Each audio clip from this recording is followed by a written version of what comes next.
So what will be the trends to watch for in 2024?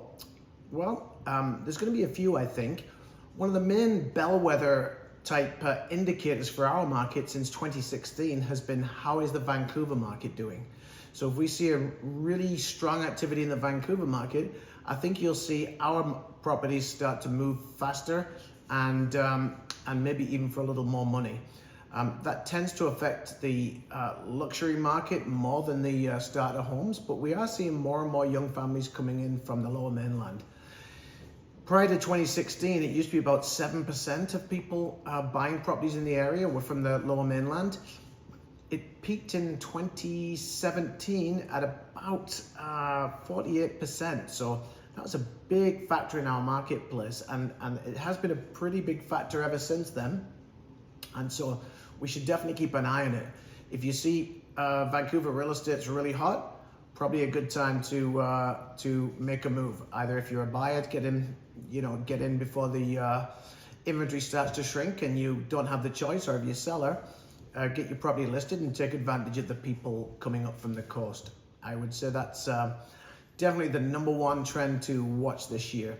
I mean, obviously, the other trend to watch is interest rates. The government has seemed to have done a really good job of manipulating the real estate market over the last few years with raising interest rates, and hopefully they'll be able to lower them to give some relief this year to people who are not buying or selling, but the mortgages are going to be renewed.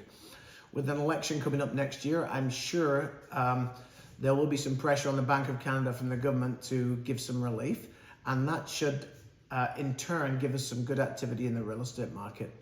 The other trend to watch for is going to be government policies. Will there be any more government policies? With the expansion of the speculation tax and the Airbnb laws changing, they're really starting to try and manipulate the whole landscape of the real estate market. And I get why they're doing it. They want to increase the amount of rental inventory in order to drive down rents for people, and I get that. Rents are very high, and it's I've got a daughter lives with me. It's just about impossible for her to rent a place. Having said that, I think the long-term effects could be pretty drastic, because right now it doesn't make any sense to buy a rental property and rent it out long-term. Airbnbs make sense, but if you're buying a property at today's prices, it doesn't make sense at today's prices and today's interest rates to invest. You're better off investing in one in Calgary or Edmonton.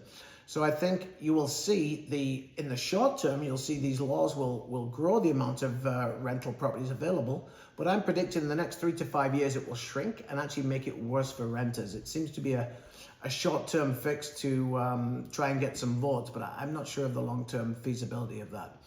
But that's just my opinion. Those are my 3 trends to watch for. Look out for the government policies. They are making a difference.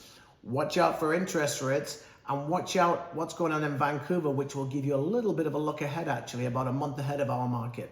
Take care and have a great 2024.